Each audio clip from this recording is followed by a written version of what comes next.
Phil. Hey, right over here. Right over here. Everyone, please. Okay, so please put up your hands up on Canada. This is for you, Rahaf. Okay, I'll give the flowers to Rahaf. This is for Rahaf.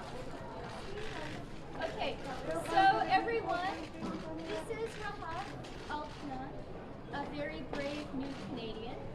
And Rahaf wanted Canadians to see that she's arrived at her new home, but she's had a very long and tiring journey, and so she would prefer not to take questions today.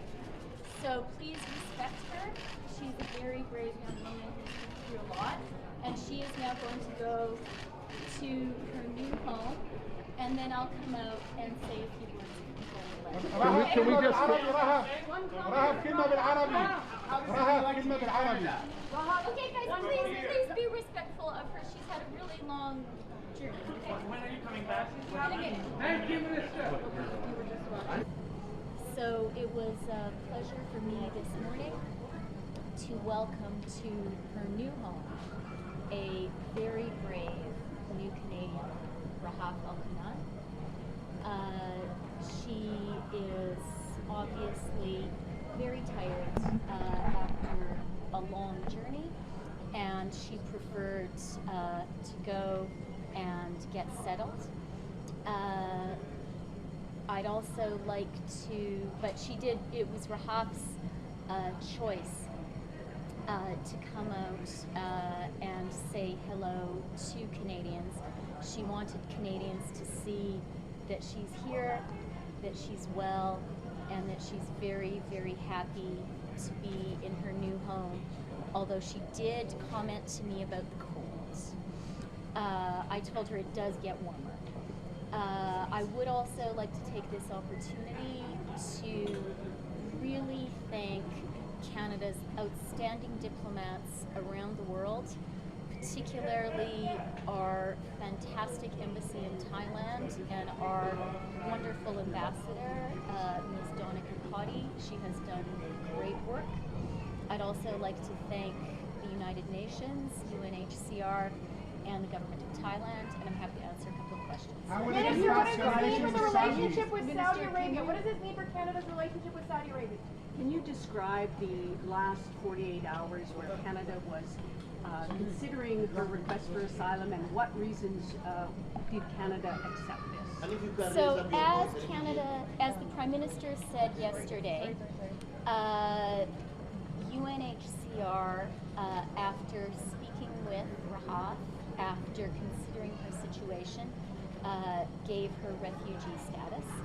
And then the task before UNHCR was to find asylum for her. UNHCR did feel that she was in a dangerous situation, and so UNHCR was looking very urgently for a place where she could find asylum. We were involved in those conversations, as were other countries, and Canada was glad that we were able to act quickly and to offer refuge to a refugee at the request of UNHCR, and to offer refuge to a person whose life was in danger.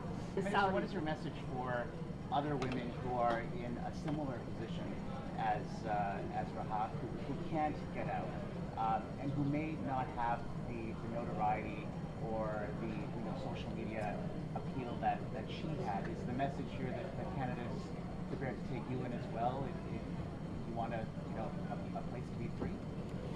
As the Prime Minister said yesterday, Canada believes very strongly in standing up for human rights around the world, and we believe very strongly that women's rights are human rights. That's something we believe in and act on here at home, and that's something we believe in acting on around the world as well.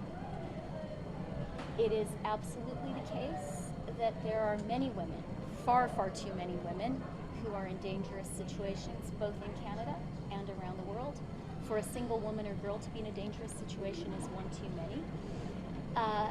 And it's also also obvious that the oppression of women is not a problem that can be resolved in a day.